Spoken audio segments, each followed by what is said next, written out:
अब की बार काक्रोच की सरकार चलिब লাগিছিল आलोचना की और आलोचना चलिছে की आलोचना चलिब লাগিছিল मूल्य बृद्धिर आलोचना हब লাগিছিল रंधन गेसर नाटनी आलोचना हब লাগিছিল पेट्रोल डिजेलर मूल्य बृद्धि किन्तु आलोचना होइছে की एतिया आलोचना होइছে देशजुरी काक्रोच जनता पार्टीर कथा अब की बार काक्रोच की सरकार अर्थात एक काक्रोच की सरकार की और केनेदरे चर्चा होइছে এই काक्रोच की सरकार देशर मुख्य न्यायाधीश उच्चतम न्यायालयर मुख्य न्यायाधीश सूर्यकान्तए এটা মন্তব্য কৰিছিল দেশৰ নিবনুৱাসকলে বৰ্তমান কোনো ধৰণৰ সংস্থাপন নাপায় তেওঁলোকে সামাজিক মাধ্যম সাংবাদিকতা আৰু কোনোবাই সোশ্যাল এক্টিভিটিজ আৰু লগতে কোনোবা হৈছে আৰটিআই কৰ্মী আৰু তেওঁলোকে এনেদৰে এটা সিস্টেমক টেটু চেপা দিয়া বুলি এটা মন্তব্য কৰিছিল আৰু তাৰ পাছতে দেখা গৈছিল অভিজিত দীপক নামৰ এজন লোকে প্ৰতিষ্ঠা কৰিলে এটা CJP অৰ্থাৎ কক্ৰোচ জনতা পাৰ্টি নামৰ এটা পাৰ্টি তাৰ পাছতে চৰ্চা আৰম্ভ কক্ৰোচ জনতা পাৰ্টি আৰু কক্ৰোচ জনতা পাৰ্টিয়ে এনেদৰে তেওঁলোকৰ ফলোৱাৰ্স ভিউৱাৰ্স বাঢ়িবলৈ আৰম্ভ কৰিলে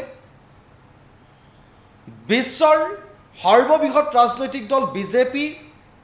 যেটো ইনষ্টাগ্ৰামৰ ফলোৱাৰ্স 8.7 মিলিয়ন আৰু তাক অতিক্ৰম কৰি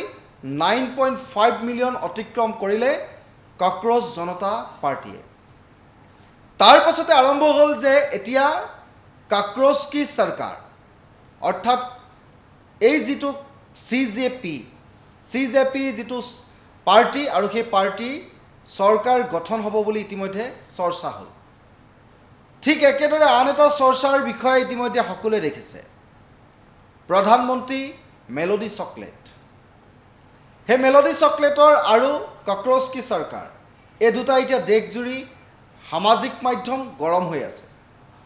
কিন্তু এই সামাজিক মাধ্যম গৰম হ'ব লাগিছিল সাধাৰণ জনতাৰ যিবোৰ মূল সমস্যা এই সমস্যাক লৈ কিন্তু এতিয়া এই সমস্যাসমূহৰ বিষয় নহয় বিশেষকৈ চৰ্চা লাভ কৰিছে কাক্ৰোচ কি सरकार ইতিমধ্যে এক্স হেণ্ডেলৰ পৰা এতিয়া কাক্ৰোচ চৰকাৰৰ এক্স হেণ্ডেলৰ পৰা ইতিমধ্যে এক্স হেণ্ডেলত বন্ধ কৰি দিয়া হৈছে তাৰ পাছত আৰু বিশদভাৱে আলোচনা হৈছে দেশৰ লাখ লাখ নিবনুৱাই কাক্ৰোচ কি যেটো CJP যেটো ইনষ্টাগ্ৰাম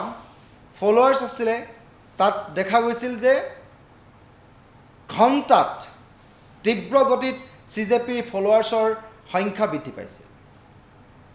আৰু দেখা গৈছিল যিগৰাকী অভিজিত দীপক তেওঁ কিছুমান মন্তব্য তাত কৰিবলৈ আৰম্ভ কৰিছে দেশৰ যুৱ প্ৰজন্ম হৈছে দেশৰ প্ৰধান শক্তি আৰু এই দেশৰ প্ৰধান শক্তিটোৰ বিষয়ে যেতিয়া কোনোবাই বেয়াকৈ ক'ব হয়তো সেই যুৱ প্ৰজন্মই মন গলে চৰকাৰ হলনি কৰিব পাৰে আৰু মন গলে চৰকাৰ পাতিবও পাৰে পুৰণি চৰকাৰ ভাঙি দিব পাৰে আৰু নতুন চৰকাৰ গঠন কৰিব পাৰে দেশৰ যুৱ প্ৰজন্মই আৰু দেশৰ যুৱ প্ৰজন্ম আমি ইতিমধ্যে কৈছো দেশৰ যুৱ প্ৰজন্ম দেশৰ এটা প্ৰধান শক্তি আৰু এই শক্তিটোক কোনোবাই ঝুকাই লোৱাটো নিশ্চয় উচিত নহয় আৰু দেখা গৈছিল উচ্চতম ন্যায়ালয়ৰ মুখ্য ন্যায়াধীশ সূৰ্যকান্তৰ যেটো মন্তব্য সেই মন্তব্য অৰ্থাৎ দেশৰ নিবনুৱাক পইতাচোৰাৰ লগত তেওঁ তুলনা কৰিছিল আৰু তেওঁ পইতাচোৰা বুলি কৈ তেওঁ কৈছিল যে আজিৰ দিনটোত নিবনুৱাসকলে সহজভাৱে তেওঁলোকে সাংবাদিকতা নহলে সামাজিক এক্টিভিষ্ট বা নহলে তেওঁলোকে আৰটিআই কৰ্মী হিচাপে তেওঁলোকে থিয় দি এটা সিস্টেমক টেটু চেপা দি আহিছে বুলি কৈছে তাৰ পাছতে দেখা গৈছিল যে এই CJP যেটো উত্থান অৰ্থাৎ CJP নামৰ যেটো কাক্ৰোচ জনতা পাৰ্টি ইয়াক সামাজিক মাধ্যমত ইয়াৰ ব্যাপক উত্থান হ'ল য'ত বিশ্বৰ সৰ্ববৃহৎ ৰাজনৈতিক দল বিজেপিৰ ইনষ্টাগ্ৰামৰ ফলোৱাৰ্সকো অতিক্ৰম কৰিবলৈ সক্ষম হ'ল এতিয়া ইয়াতে কথাবোৰ আলোচনাৰ প্ৰসংগলৈ আহাইছে যে এই সমূহ আলোচনা হ'ব লাগিছিল নে এতিয়া সাধাৰণ জনতাৰ মূৰত যেটো মাধমাৰ ঘূৰাই থকা হৈছে ৰন্ধন গেছৰ দাম বৃদ্ধি পেট্ৰলজাত সামগ্ৰীৰ দাম বৃদ্ধি, খাদ্য সামগ্ৰীৰ দাম বৃদ্ধি, জীৱনদায়িনী ঔষধৰ দাম বৃদ্ধি, নিবনুৱা সমস্যাৰ যিটো দ্ৰুত গতিত আগবাঢ়িছে, এই বিষয়বোৰ আলোচনা হ'ব লাগিছিল নে এনেধৰণৰ অনৰ্থক কিছুমান বিষয় যিবোৰ আলোচনা হ'ব নালাগিছিল সেইবোৰ আলোচনা হ'ব লাগিছিল। এই বিষয়েও কিছু সমাজ সচেতন লোকে ইতিমধ্যে সামাজিক মাধ্যমত এই কথাবোৰ লিখিছে। এতিয়া প্ৰশ্ন সকলোৰে যে এই আলোচনাবোৰ কিয় অনা হৈছে? দেশৰ বৰ্তমান যিটো সমস্যা, যিটো অৰ্থনৈতিক সমস্যা, ডলাৰৰ তুলনাত কেনেধৰণে মূল্যৰ পতন ঘটিছে, টকাৰ যিটো পতন ঘটিছে, সেই টকাৰ পতন ঘটাৰ এই বিষয়বোৰ আলোচনাৰ বিষয় হ'ব লাগিছিল নে এনেধৰণৰ অনৰ্থক কিছুমান বিষয় যিবোৰ বিষয় আলোচনা হ'ব লাগিছিল? ইয়াক লৈ এতিয়া ব্যাপক চৰ্চাও চলি আছে। এই মুহূৰ্তত আমি সকলোকে এই যিটো CJP অৰ্থাৎ কক্ৰজ জনতা পাৰ্টি প্ৰসংগ এৰাই সমাজত বা দেশত এতিয়া যিটো চলি আছে, সাধাৰণ লোকৰ ওপৰত যি ধৰণৰ এক প্ৰকাৰৰ মূল্য বৃদ্ধিয়ে যি ৰামটাং উঠাইছে,